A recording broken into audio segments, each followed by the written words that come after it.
আজকে আবার একটা নতুন রেসিপি নিয়ে আপনাদের সাথে হাজির হলাম।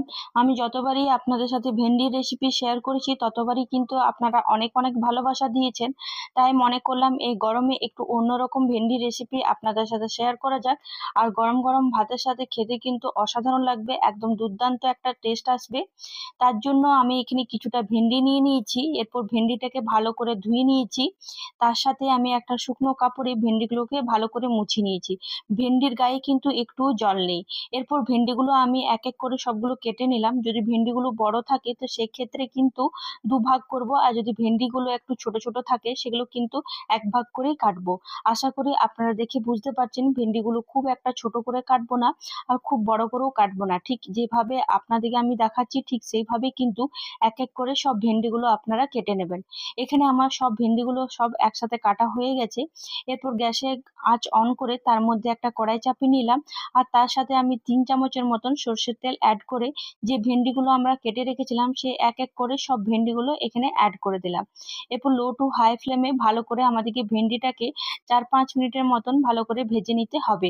যতক্ষণ পর্যন্ত না ভেন্ডির গায়ে একটু কালারটা চেঞ্জ হয়ে আসে ততক্ষণ পর্যন্ত কিন্তু আমাদেরকে ভেন্ডিটাকে 4-5 মিনিটের মতন একটু লাল লাল করে ভেজে নিতে হবে। জাস্ট একটু কালারটা চেঞ্জ হয়ে গেলেই আমরা কিন্তু এই ভেন্ডি ভাজাটা কিন্তু কমপ্লিট হয়ে যাবে। দেখুন এখানে ভেন্ডিটা নরম হয়ে এসছে, আর কালারটাও কিন্তু আস্তে আস্তে চেঞ্জ হয়ে গেছে, আশা করি আপনারা দেখে বুঝতে পারছেন। এরপর এক এক করে আমি একটা পাত্রে সব ভেন্ডিগুলো তুলে নেব। এভাবে যদি ভেন্ডিগুলোকে হালকা ভেজে পরে করেন তাহলে দেখবেন তার স্বাদ আরো দুগুণ কিন্তু বেড়ে যাবে। এখানে আমার সব ভেন্ডিগুলো সব এক এক করে তোলা হয়ে গেছে। এরপর আমি একটা মশলা তৈরি করব, তার জন্য এখানে 1 চামচের মতন সাদা সর্ষে, 1 চামচ কালো সর্ষে আর 1 চামচ পোস্ত দিয়েছি। যদি আপনাদের কাছে সাদা সর্ষে না থাকে তো সেই ক্ষেত্রে কিন্তু কালো সর্ষে দেবেন। এরপর 1 চামচের মতন গোটা জিরে দিয়ে দেবো। জল ছাড়াই ভালো করে মিহি একটা পেস্ট তৈরি করে নেবো। দেখবেন জল ছাড়াই ভালো করে যদি মিহি করে পেস্ট তৈরি করান তো খুব ভালো করে কিন্তু মশলাটা পেস্ট হয়ে যায়। এরপর ওপর থেকে একটা কাঁচা লঙ্কা অ্যাড করে দিলাম, আর তার সাথে সামান্য একটু লবণ অ্যাড করলাম, আর একটু জল দিয়ে আবার ভালো করে মিহি করে পেস্ট তৈরি করে নেবো। সর্ষে দিয়ে যদি লবণ দিয়ে ভালো করে পেস্ট তৈরি করেন তাহলে দেখবেন সর্ষেটা একটু তিতো হয় না, খুব ভালো থাকে।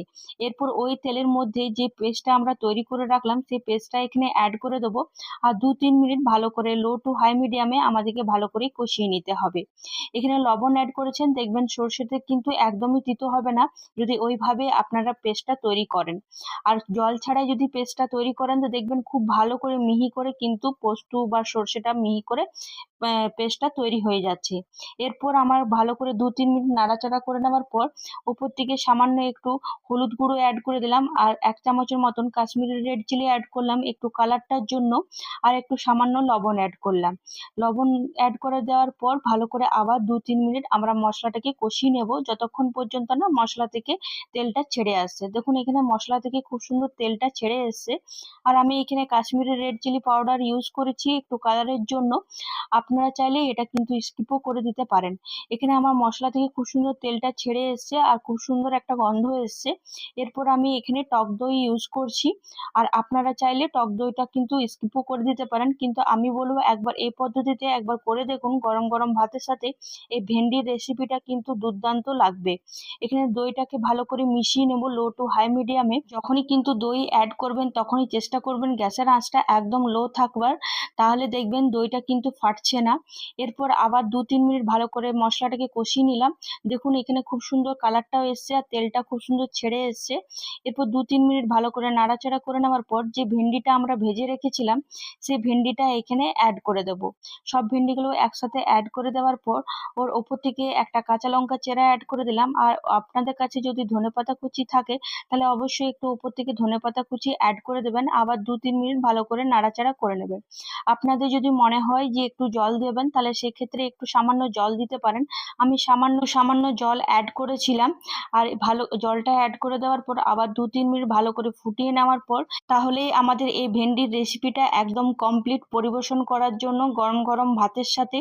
আশা করি আপনাদের সকলের এই ভিডিওটা খুব ভালো লেগেছে। যদি ভালো লেগে থাকে তাহলে অবশ্যই বাড়িতে একবার ট্রাই করে আমাকে কিন্তু কমেন্টে জানাতে ভুলবেন না। আর ভালো লাগলে অবশ্যই একটা লাইক করে যাবেন। এভাবে পাশে থাকুন। অসংখ্য ধন্যবাদ। আজকের জন্য বাই বাই।